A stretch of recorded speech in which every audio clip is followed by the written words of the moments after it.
What's up, everybody? Welcome back to another InkSpot Games video.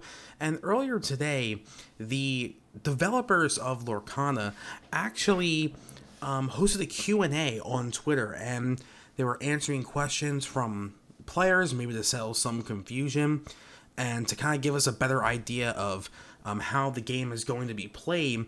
And we're just going to kind of go through sort of the relevant responses here for some pretty good questions. Now, keep in mind, this was just a Q&A for actual gameplay mechanics, not really revealing any, new spoilers or leaks or anything like that. Just addressing just certain parts of the game that maybe we were unclear about, or things that we needed to be sort of clarified. And this is a good start right here.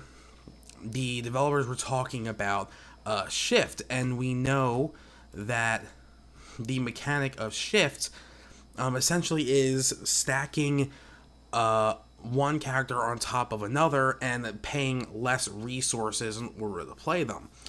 So for this Aladdin, for example, you would only have to pay 5 ink to play him if he's on top of one of your other characters named Aladdin. So they're going to be clarifying some things about shift here, and the post reads, you can play a shift character normally by paying its ink cost and putting it into play. So if you have a character that has shift, you don't have to stack it onto another character. If you want to pay the full ink cost, you can. You can choose to pay its shift cost to play it on top of one of your characters that has the same name. That character is completely covered by the shift character, so its abilities and numbers are no longer in effect. So really important, any effect or ability that the original character had don't come into play now. Alright, they're gone. You can almost look at that as a brand new character that's on the board. Now this next part is pretty interesting. Any states the previous character had to carry over, whether it be if the old character was exerted, so is the shift character. And any damage the old character had remains on the shift character. Alright, so if you play a shift character, it doesn't erase the damage, it doesn't untap the character, it doesn't put it in the right position. The shift character has to be in the same position with the same amount of damage, basically in the same state that the original character was in. So if the original character was exerted for any reason, whether it be a quest or a challenge, it stays exerted if you play the shift character.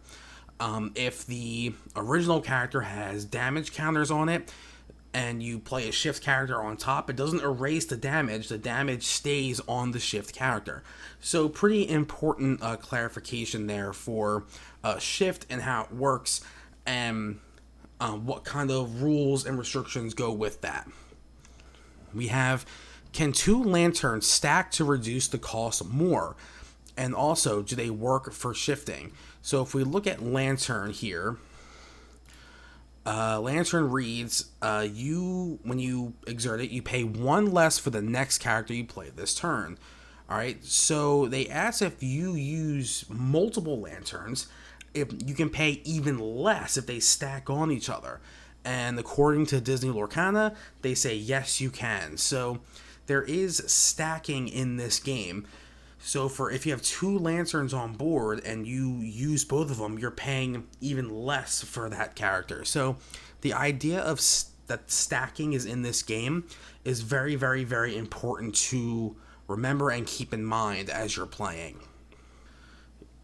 We have another question. Can we have multiple of the same character in play at the same time? And if so, do their effects stack? So, for example, can I have 2 Auroras in play at the same time? And if so, do they give each other ward, making it impossible for my opponent to choose any of the characters?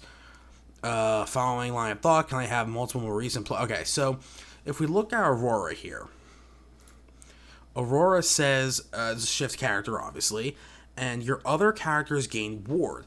Now, with ward, opponents can't choose them except to challenge. So essentially what this person is asking is, if they have 2 Auroras on board, meaning that the wards not only protect the other characters but protect each other. Does that make it impossible for their opponent to choose any of them? Because again, if both these characters have ward, they're also protecting each other. So Lorcana answers yes. So you can have multiple of the same characters, and those effects kind of stack and kind of work with each other. So for this specific example, Aurora would protect the other Aurora, and they would protect the other characters in play. So again, looks like stacking is a huge part of this game, and good question. It's really important to know that, so we properly know how to use these effects, especially effects that affect other cards on the board, whether it be protection or anything like that. So we have a post from Disney Lorcana here saying, apologies for the confusion, we are correcting this. The proper way to start the game is to determine who is going first, then alter hands. I think in the original sort of rule set, it said that you can alter your hand first and then choose who goes first and second.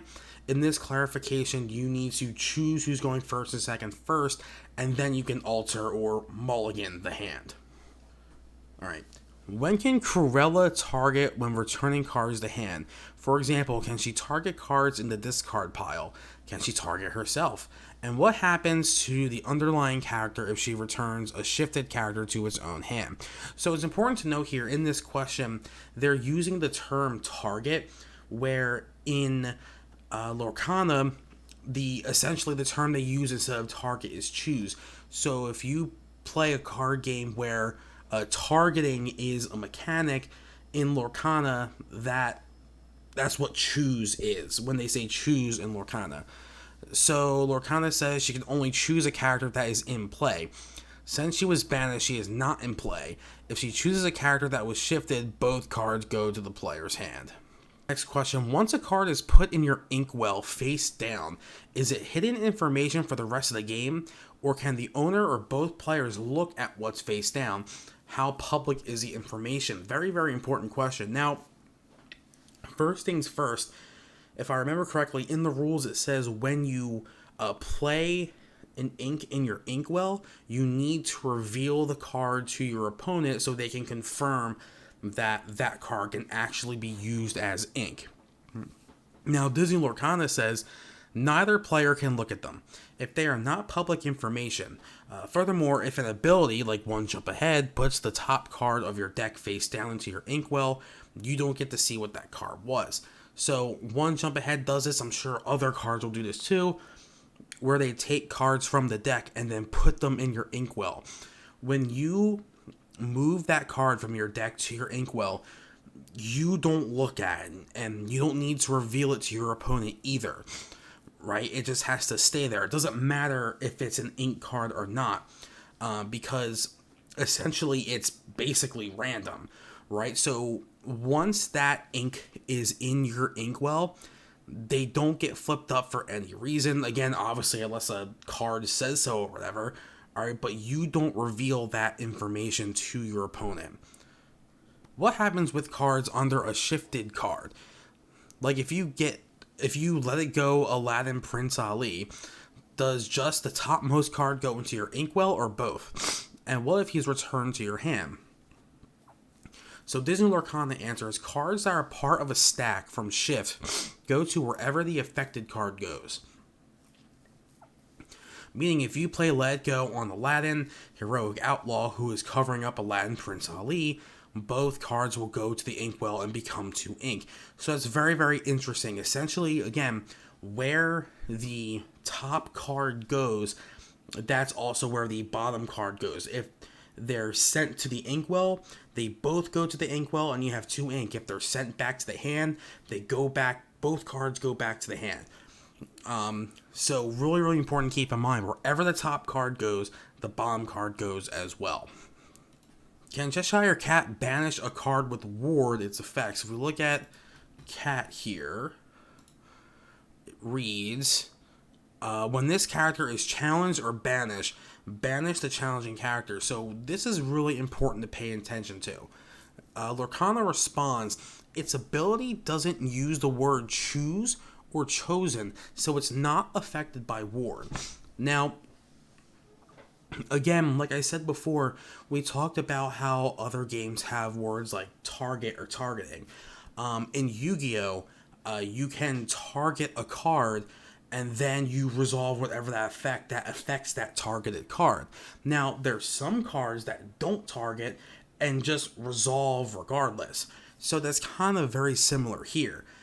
If it doesn't have the word choose or chosen, then the choose or chosen effects don't apply, right? So if we look at Cat here, he says when this character is challenged or banished, banish the challenging character. So when he's challenged, right, and banished, he's not choosing the card that's challenging him or banishing him, right? He's not targeting it. He's not choosing it. The effect just happens. Therefore, the effect of the ability of ward doesn't apply because ward only applies to cards that can be chosen. All right, opponents can't choose them except for a challenge. So because Cat doesn't have the word choose or chosen, ward doesn't apply. Very good clarification, and this just further confirms that we need to really focus on the wording of cards. Next question we have here. In the quick start rules under building a deck, it says that each deck must have at least 60 cards. Does that mean it can have more? Disney Lorcana says it's only a minimum. Your deck can contain any number of cards as long as you have at least 60. So 60 isn't a hard number. You can have as many cards as you like. What all, if anything, can I do during my opponent's turn? Basically, that's any triggered abilities that come up, depending on what cards are in play. Next question. Is there an unlimited amount of cards that can be held in a player's hand? If not, how many? And are there any repercussions? Lorcana responds, there is no limit to the number of cards in the player's hand. Or the limit is equal to the number of cards. Well, so yeah, there's no limit. There's no limit at all. So again, in other games, again, I'll reference Yu-Gi-Oh! Again, if you have a certain amount of cards, I believe it's 7 in your hand, you need to discard back down to 5 or 6, I believe. That's not the case here in Lorcana. There is no hand size requirement. You can have as many many cards in your hand as possible. Disney Lorcana has another clarification. A newly played character cannot quest, challenge, sing a song, or use its own ability that requires to exert. So, if you, again, basic rule of the game, if you play a character, it can't be exerted, right? That includes quests and challenges. Even if it has an ability or you're playing another card that requires you to exert the character, you can't do it. Under no circumstances can you exert the character on its first turn, even if its ability says you have to exert it to activate its ability. Here's a good question. Will all the cards exist in foil and non-foil? And what will be the difference between the regular foil and promo foil? Lorcana says, each card in the set also has a foil version. That's interesting, which means, does that mean every foil also has like a common? And we'll be talking about promos later on. And the last question we have here is, can you mulligan on the first game of a match? And Disney Lorcana says you can alter your hand before each and every game. Alright, so some good clarifications here. I'm really, really glad that it seems like Disney Lorcana is communicating with the community, communicating with the players, and sort of answering these questions and, clarifying certain things about the game so that it makes the launch of the game that much better. And I think these were good questions so far. You can find these questions on Twitter, probably on Reddit as well. I believe there's articles based on this Q&A also. But yeah, I'm really happy that the developers are having open communication with players like this. I hope that continues as the game launches and as we go deep into it. But yeah, so if you had any other questions that didn't show up here, maybe drop those in the comments. And yeah, what do you think of this? What do you think of these clarifications? Are there any clarifications or rules that you disagree with and don't like? Or which ones are your favorite? So yeah, this was Inkspot Games, and I'll continue to bring more Lorcana content. I hope you enjoyed it. I'll see you on the next one. Later.